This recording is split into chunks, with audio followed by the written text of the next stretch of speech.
Yes, welcome back to our channel, Speed and Sound Motors Garage. Today I'm going to demonstrate to you how a carburetor works.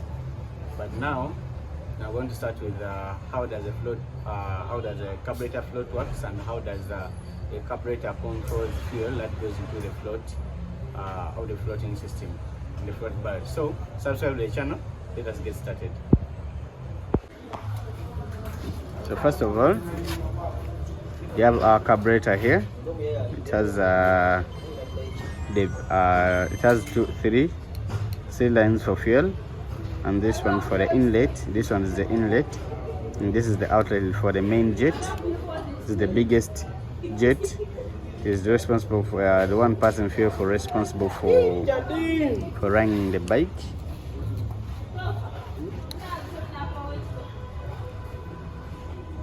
The main jet is having also number